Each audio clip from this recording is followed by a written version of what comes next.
What's up, everybody? Thanks for tuning in.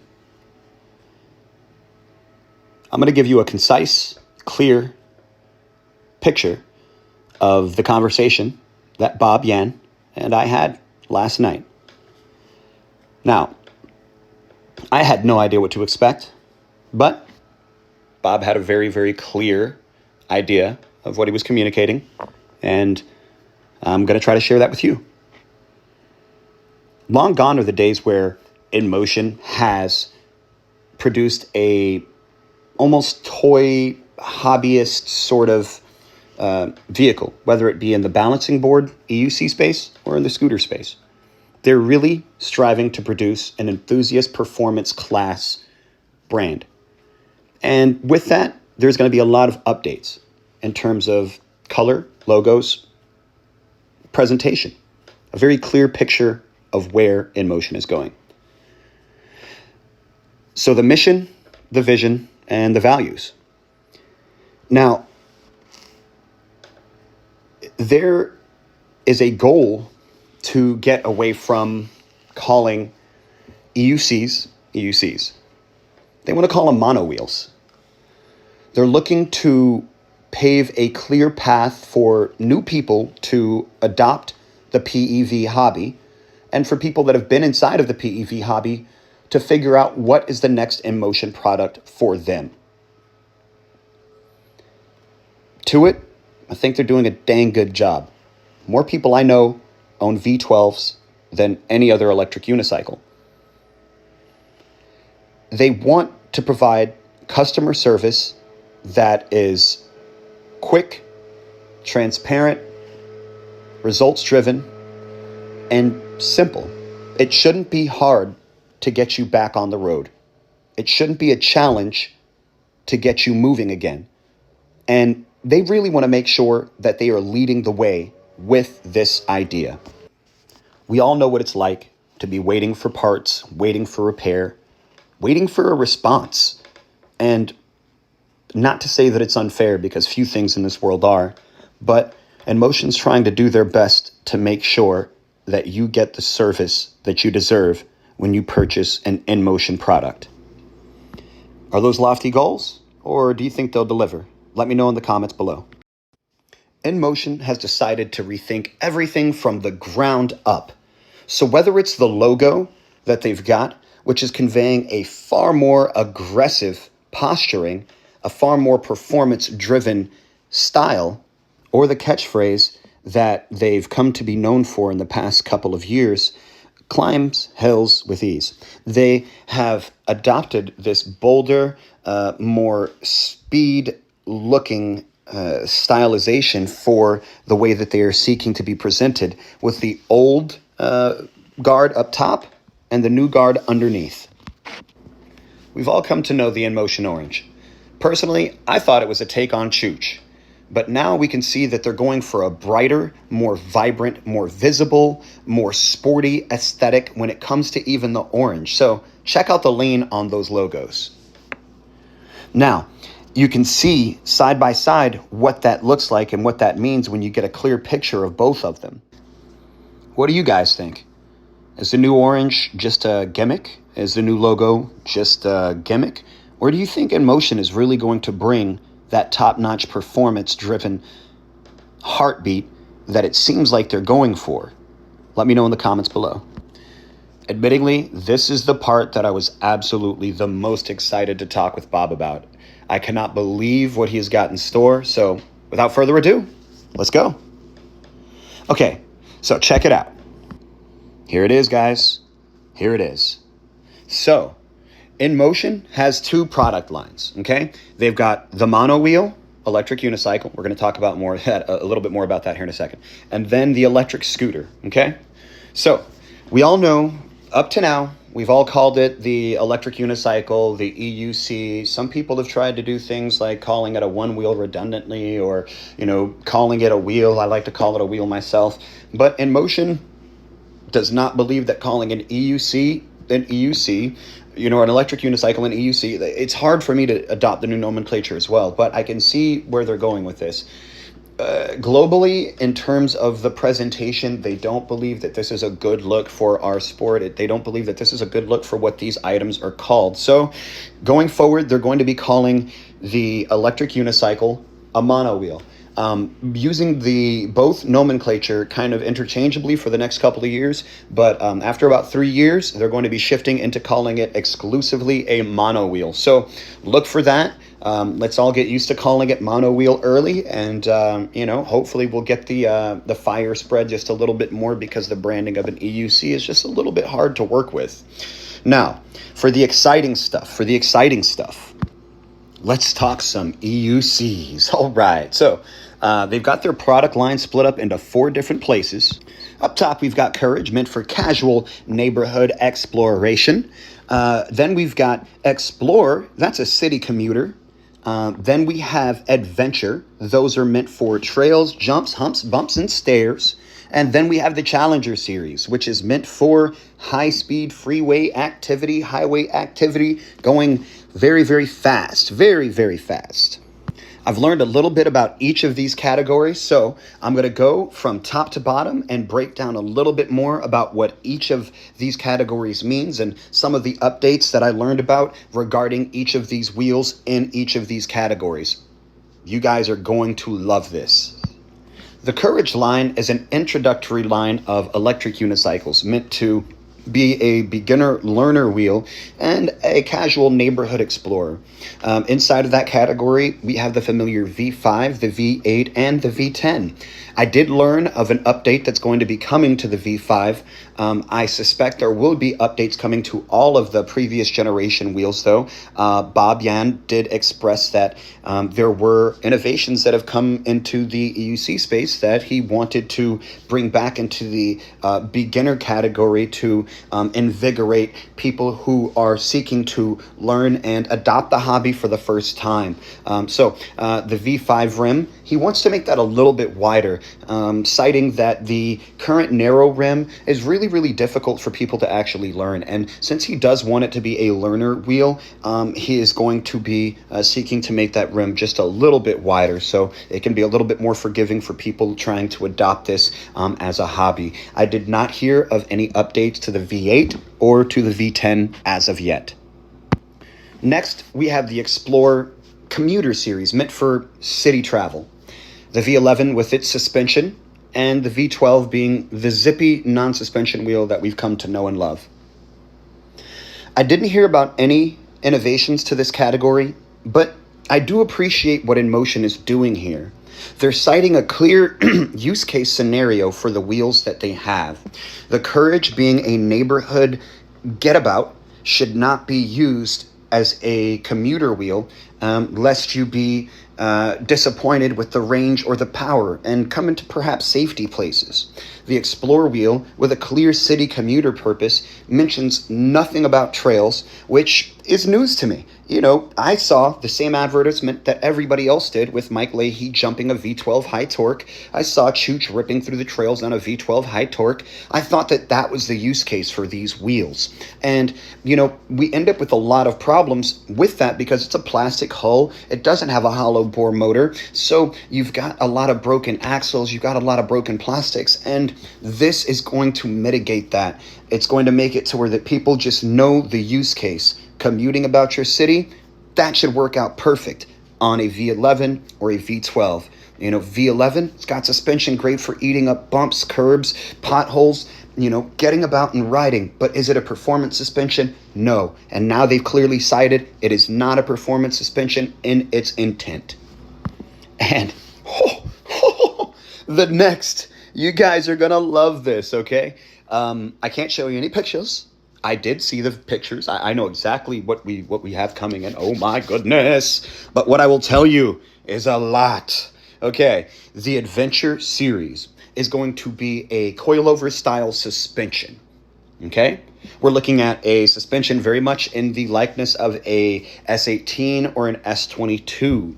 where you will be able to do aftermarket modifications. You will be able to put in a shock that you like. Okay, I know everybody was really concerned about that with regard to the Sherman S, with regard to the V13, being able to have fun, put in the shock that you want. And here with the new line of adventure wheels, meant for trails, meant for jumps, meant for stairs, clearly listed with that as an intent. Thank God, I know distributors are jumping for joy. Now that there's a clear intent listed, they won't be dealing with all of the returns, all of the complaints, all of the my. So it's really nice to know that we now have this very clear use case scenario from the industry leader in safety and innovation. Let's face it, that's just INMOTION. Now they're shooting to become the industry leader in performance. Watch out, world. So I saw that the Adventure series of wheels has 3 flavors. There is a 14-inch, and there is a 16-inch, and there is a 20-inch. Which one are you guys the most excited about? Like, seriously, I know which one I'm most excited about, but which of those are you the most excited about? I'll let you know. I'm going to let you know right away. For me, I was so excited to know that they were going to be bringing a 14-inch suspension wheel to market. What does that mean? Instant power, instant torque. Everything becomes so much more fun in a much smaller scale. Top speed is not as much of an issue when you have a wheel that is so small because the perception of speed is so high. The elevation that you'll be able to get with such a light wheel, the jumping, the bounding, the sheer agility and response, it's going to be insane. So we have a coilover suspension. We have 3 classes of wheel. I do know the travel on the 16 and on the 20-inch.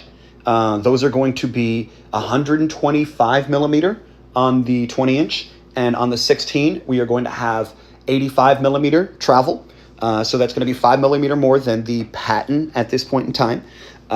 So I'm really excited. Not as much as the Extreme from Begode, but if you look at where the pedals land when the suspension reaches full flexion at the bottom, I think you'll understand why it's not necessarily a great idea that in its current configuration, the Extreme does have such big pedals and such a high travel. But, you know, I could be wrong. It's all up in the air. So innovations being, again, 14, 16, 20-inch wheel, coilover suspension, and are you ready? You're not ready for the next part. I tell you, you are not ready for the next part. These are all 134 volts, okay? Are you ready for the next part? You're not ready for the next part. These are all going to be modular battery packs. Modular battery packs, okay? So you will be able to take off whatever batteries you want, okay? There are 4 batteries on the assembly. You can ride with 1 battery, you can ride with 2 batteries, you can ride with 3 batteries, you can ride with 4. You can ride however you like to. So if you are a trail happy person or a person that likes to do big jumps, you can instantly swap your batteries very quickly. Or if you're a person that plans on going for a longer trail ride, you can take and put on all of the batteries. Now, when I say very quickly, for right now, it's going to take a few minutes to do. You have 4 bolts on each of the batteries and an external battery connector. 4 bolts on each of the batteries and an external connector. INMOTION plans on introducing an entire industry based around this modular battery concept where you can now take your adventure wheel on an airplane without its batteries and rent batteries in LA, rent batteries in San Fran, rent batteries in Orlando, and they'll have a app available on their website.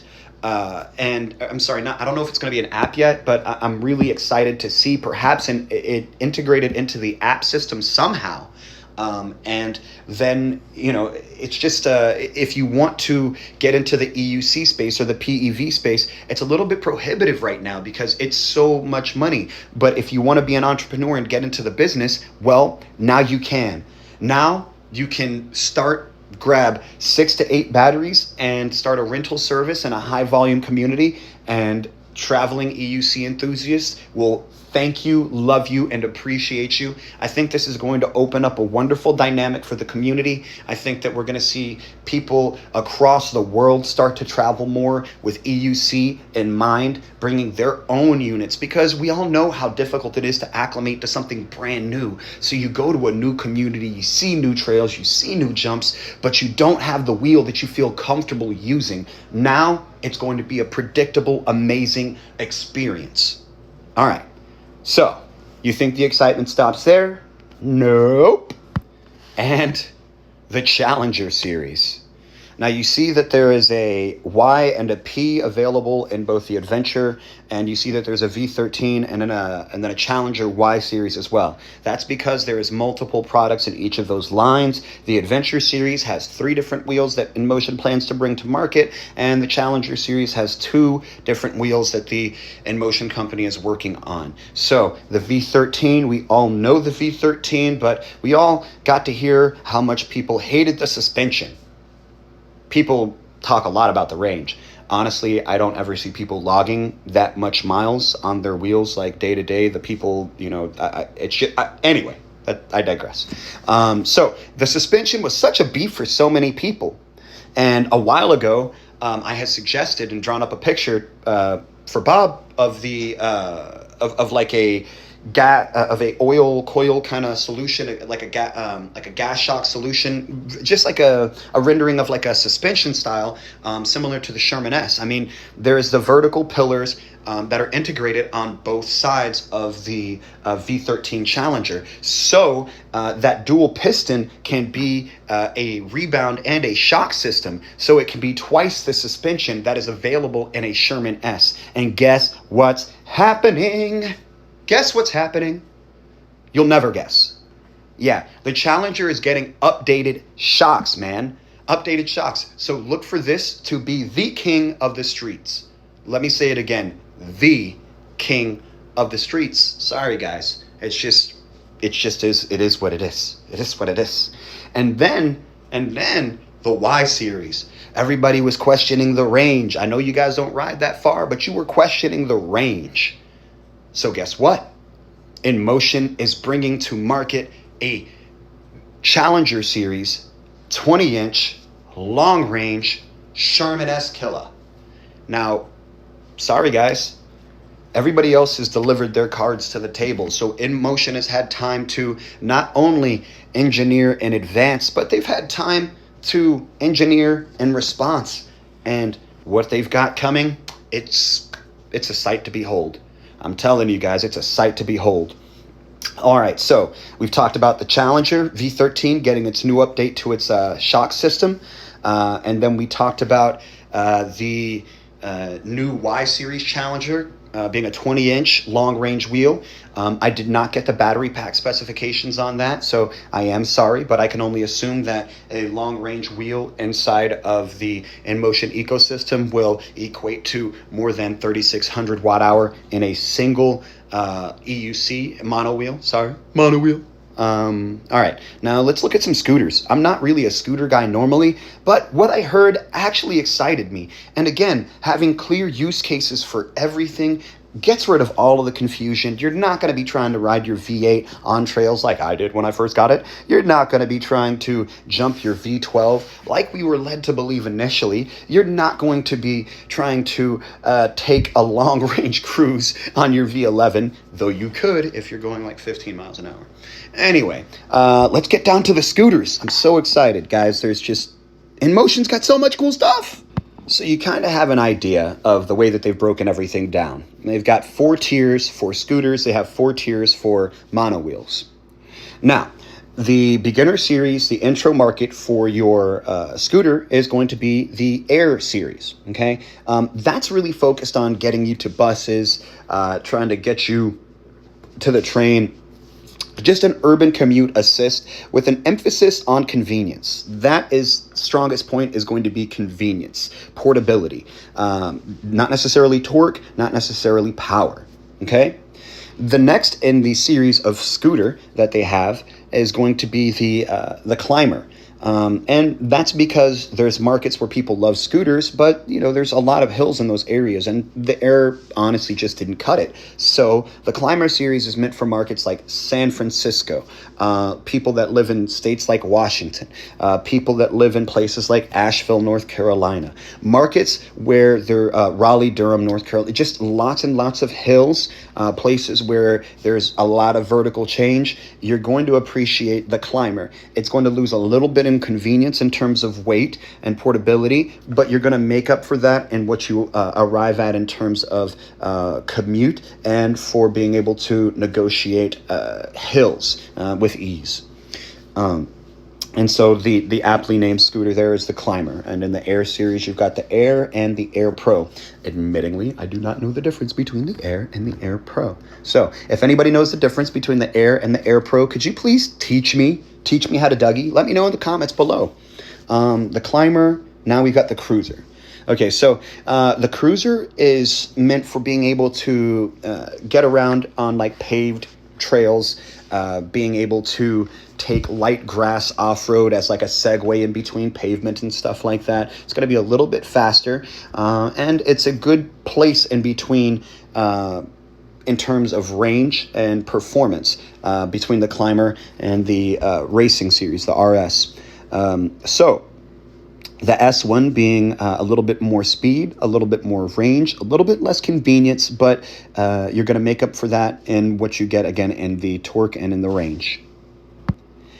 The RS is the coup de grace, Kickstarter, kick butt, super duper fast, 100-kilometer plus transforming scooter with a racing and off-road and just it transforms. It has a high setting, a really low setting, and kind of an intermediate setting in the middle there. Electric Dreams actually did a review and posted the difference between all of those different settings and kind of showcased the speed of this power monster racing scooter that you can get if you are so inclined for $3,500. And it's going to be a lot more of a hyper scooter than you can normally get for that sort of money. I mean, in terms of what you're getting, it's going to be a ridiculous value. So definitely be on the lookout for that. I should be getting a sample of the Climber and eventually a sample of the RS. So be looking out for that. I'm super duper excited. And you may ask why I am excited for scooters at all. I love to ride EUCs. I'm not really a scooter enthusiast per se, but the thing about scooters is they are so easy to get people into. They are so much fun once you get on them. They have such an aggressive power curve when it comes to the speed. There's a lot of cool feelings that you can get on there that you just can't necessarily get on an EUC. It does take a lot of work after you've been on there for a while with the throttle and the stamina for standing. But for me, I really like the idea of having an extra PEV around for whenever people want to go for a ride or people want to come and hang out. And, they can't just pick up riding an electric unicycle. So what? Now they don't get to adventure? So that's my place for a scooter. I think that if you have friends and you love electric unicycles, don't damn your friends and kick them out of your adventures for not having an electric unicycle. Encourage them to hop on a scooter or get yourself an extra scooter so they can hop on with you, so they can try before they buy. So that's the INMOTION product lineup. That's the game plan. That's the format for the next couple years. There is a invisible EUC category that you do not see there. That's how invisible things work. And that is the racing beast, which will be a very, very lightweight, very, very low range, very, very high power hyper wheel meant strictly for racing. Suspension is going to be an afterthought on this wheel. It is, again, geared more for flat track performance use. So who else is excited? What are you most excited about in regards to the entire INMOTION lineup here? Like, where is your heart? What is going to be the next thing that you get from INMOTION? Let me know in the comments down below. Bob was very gracious and honest in all of his communications. He was so excited to present the new logos, the new direction, a very, very clear path and use case for every single item that they're producing. They are looking to be an industry leader in so many different places, not just the products that they're making, but the service that they deliver.